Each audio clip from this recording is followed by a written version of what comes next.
اور اسی لیے ہمارے ججز کے حوالے سے اتنا کوئی بھروسہ نہیں، کسی کے آنے جانے سے ہمیں کوئی فرق نہیں پڑتا۔ پھر انہوں نے کہا کہ قاضی فائز صاحب ماضی کے چیف جسٹس کے نسبت جو ہے وہ بہت سارے معاملات میں بہت بہتر، بہت اچھے ہیں، خاص طور پر آئینی اور قانونی معاملات کے اندر وہ آئین اور قانون سے باہر نہیں نکلتے اور ان کی گرفت بھی بہت اچھی ہے۔ پھر انہوں نے چند ماضی کے چیف جسٹس صاحبان کے حوالے بھی دیے، افتخار چودھری کا حوالہ دیا، ثاقب نثار کا۔ انہوں نے کہا کہ ڈیمز کی تعمیر کے معاملے پر جس کا کام ہی نہیں تھا وہ ڈیمز کی تعمیر کے پیچھے لگے رہے اور اپنا جو کام تھا وہ چھوڑ دے۔ پھر گلزار صاحب کے حوالے سے انہوں نے کہا کہ وہ سندھ کے اندر جو معاملات تھے، جب بھی وہ اس طرح کے کوئی چیف جسٹس کراچی کا بنتا ہے تو شاید ان کو سارے ماضی کے حوالے یاد آتے ہیں۔ 2011 جو کراچی بدامنی کیس ہے وہ یاد آ جاتا ہے، بڑی بڑی بلڈنگز ان کو یاد آ جاتی ہیں۔ تو یہ تمام معاملات پر انہوں نے سابق چیف جسٹس صاحبان کے حوالے سے بھی بات کی۔ اس 1.5 گھنٹے کی ملاقات میں بلاول بھٹو زرداری نے چند جو اہم باتیں ہیں اس میں آئینی عدالت کے معاملے کو ایسے نہیں چھوڑیں گے اور کہا کہ اس کو پائے تکمیل تک پہنچائیں گے۔ 25 اکتوبر سے پہلے ترمیم ہو جائے تو معاملہ پرامن طور پر حل ہو جائے گا۔ ترمیم بعد میں بھی ہو سکتی ہے لیکن پھر عدلیہ اور پارلیمنٹ کے درمیان آمنے سامنے کی صورتحال ممکنہ طور پر ہو سکتی ہے، تو اس وجہ سے اس کو 25 اکتوبر سے پہلے کرنے کے لیے ہماری کوشش جاری رہے گی۔ بلاول بھٹو زرداری نے مزید کہا کہ عمران خان کے فوجی ٹرائل بارے جب سوال ہوا تو ان کے جواب میں کہا کہ 9 مئی کے واقعات بغاوت کے قریب ترین تھے، لیکن دیکھنا ہے کہ شواہد کیا ہیں، پہلے ثبوت لائیں پھر دیکھیں گے۔ اور پھر انہوں نے تھوڑا سا مسکراتے ہوئے کہا ویسے بھی صدارتی معافی کا اختیار ہمارے پاس ہے، یعنی صدر آصف زرداری ہیں تو اگر کوئی سزا ہو بھی جاتی ہے۔ پھر انہوں نے کہا کہ پیپلز پارٹی تو پھانسی کی ہمیشہ سے مخالف رہی ہے اور آصف علی زرداری صدر ہیں تو جو معافی کا اختیار ہے وہ ہمارے پاس ہے۔ اس کے علاوہ انہوں نے کہا کہ پاکستان پیپلز پارٹی تو ویسے بھی سزائے موت کے خلاف ہے۔ بلاول بھٹو سے صحافی نے جب سوال کیا کہ کیا مجوزہ آئینی ترمیم کی ڈیڈ لائن 25 اکتوبر تک ہے تو بلاول بھٹو نے کہا کہ 25 اکتوبر سے پہلے ترمیم ہو جائے تو معاملہ پرامن طور پر حل ہو جائے گا۔ آئینی ترمیم بعد میں بھی ہو سکتی ہے لیکن پھر آمنے سامنے کی صورتحال ہو سکتی ہے، لیکن آئینی عدالت کے معاملے کو ایسے نہیں چھوڑیں گے، اسے ہر صورت پائے تکمیل تک پہنچائیں گے، کیونکہ یہ میثاق جمہوریت شہید بینظیر بھٹو کا جو تھا منشور تھا اور پاکستان پیپلز پارٹی کا منشور ہے کہ اس کو ہم پائے تکمیل تک پہنچائیں گے۔ اس دوران صحافی کی جانب سے سوال کیا گیا کہ آئینی عدالت کا خیال اب کیوں آیا، خاص طور پر اس کی ٹائمنگ کے حوالے سے، تو بلاول نے کہا کہ ہم پہلے ہی بہت تاخیر کا شکار ہو چکے ہیں، ہمارا تو 2006 کا مطالبہ ہے اور یہ ہمارے منشور کا حصہ ہے۔ انہوں نے سوال اٹھایا کہ عدلیہ نے جو کیا اس کی ٹائمنگ پر کیوں بات نہیں ہو رہی، جس طرح مقصود نشستوں پر حکم امتناعی جاری کیا گیا اس کی ٹائمنگ پر بات کیوں نہیں کی جاتی، جب 14 ستمبر کو پارلیمنٹ کا اجلاس ہونا تھا اس وقت ہفتے والے دن ججز کے 4 صفحات کی وضاحت کی ٹائمنگ پر بھی سوالات کیوں نہیں اٹھائے جاتے، خاص طور پر سوشل میڈیا اور میڈیا کے اندر جو یہ باتیں ہو رہی ہیں کہ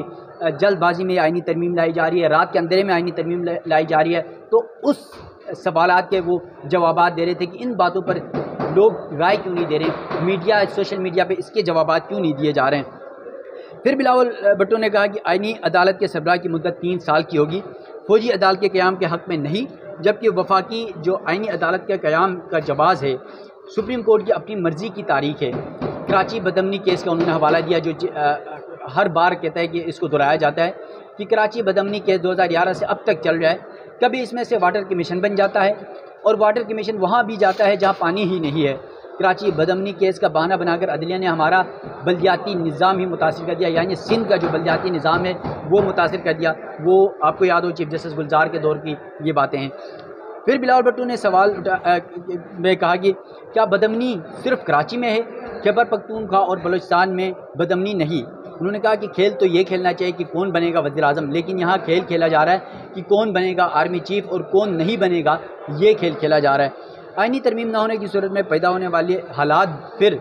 شاید کسی کے کنٹرول میں نہ رہیں۔ 18ویں ترمیم سے مارشل لاء کا راستہ روکا، ہم نے صوبوں کو خود مختار بنایا اور آج صوبے خود مختار حیثیت سے فیصلے کر رہے ہیں۔ بلاول بھٹو نے اس کے علاوہ کہا کہ جیسے ہی عدلیہ اصلاحات ججز کے علم میں آئی، یعنی وہ کہہ رہے ہیں کہ ہمیں جب ڈرافٹ حکومت کی جانب سے جب ڈرافٹ ہمارے پاس بھی نہیں آئے اس سے پہلے وزیر قانون کے ذریعے ججز کے سامنے رکھا گیا، جوڈیشل کمیشن کے سامنے رکھا گیا اور چیف جسٹس اور جسٹس منصور شاہ کے سامنے رکھا گیا، تو اس پر وہ کہہ رہے ہیں کہ سپریم کورٹ کا مخصوص نشستوں پر فیصلہ اور 4 صفحات پر مشتمل وضاحتی نوٹ آ گیا۔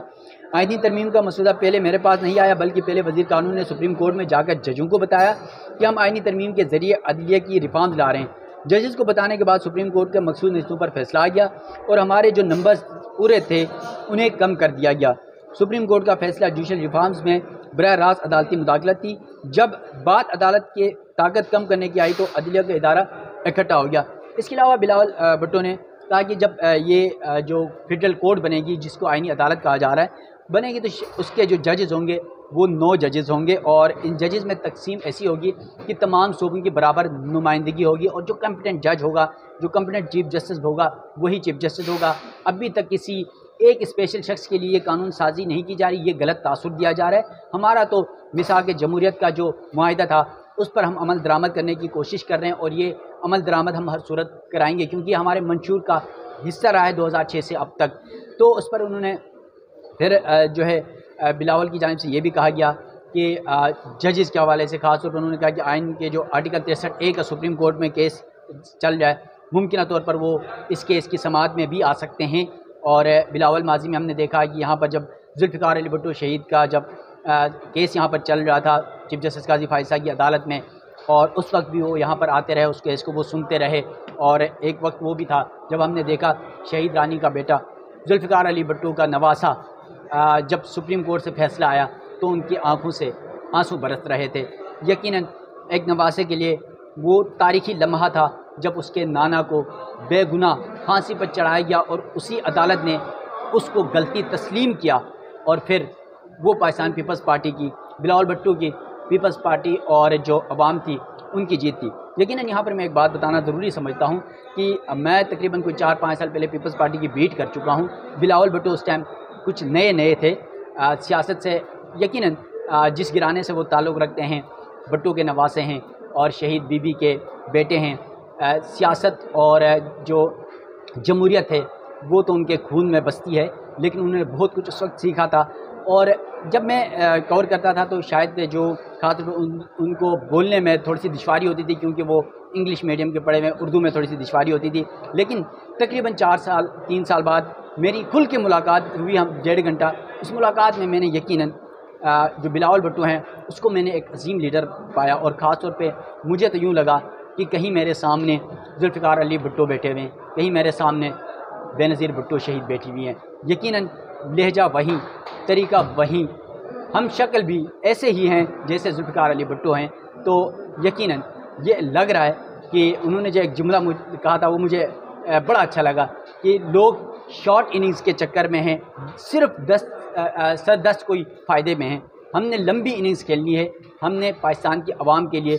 لمبی سیاست کرنی ہے، پاکستان کی عوام کی خدمت کرنی ہے۔ تو دیکھتے ہیں کہ بلاول بھٹو زرداری اپنے اس منشور کو، اپنے اس جذبے کو کہاں تک لے کر جاتے ہیں۔ لیکن یہاں پر جو آئینی عدالتوں کا معاملہ ہے وہ اس وقت ان کے لیے سب سے زیادہ اہم ہے۔ پھر مولانا فضل الرحمان صاحب کے حوالے سے بھی انہوں نے بہت ساری باتیں کی۔ انہوں نے کہا مولانا فضل الرحمان صاحب بھی آئینی ترمیم میں ہمارے ساتھ ہیں، مگر ان کی یہ خواہش ہے کہ پاکستان تحریک انصاف بھی متفقہ طور پر اس معاملے پر ہم سب اکٹھے ہو کر اس جو میثاق جمہوریت کا جو فارمولہ تھا اس پر عمل درآمد کرتے ہوئے ہم سب مل کر اس میں قانون سازی کریں۔ یہ کسی ایک شخص کے لیے نہیں بلکہ پاکستان کی عدلیہ کے لیے ہے۔ اور پھر انہوں نے جو سپریم کورٹ میں زیر التوا مقدمات کی جو تعداد ہے اس کے حوالے سے جو عوام کو درپیش مسائل ہیں اس پر بھی انہوں نے بات کی۔ تو باتیں 1.5 گھنٹے کی باتیں ہیں، وہ کسی اور ولاگ میں بھی جو یہاں پر باتیں میں نہیں بتا سکا آپ کو، وہ الگ سے ایک اور ولاگ کروں گا انشاءاللہ، اس میں تمام تر تفصیلات ہوگی جو اس ولاگ میں نہیں کہہ سکا، یا بلاول بھٹو زرداری کی جو باتیں تھیں وہ آپ تک نہیں پہنچا سکا۔ تو ناظرین مجھے دیجیے گا اجازت، اللہ حافظ۔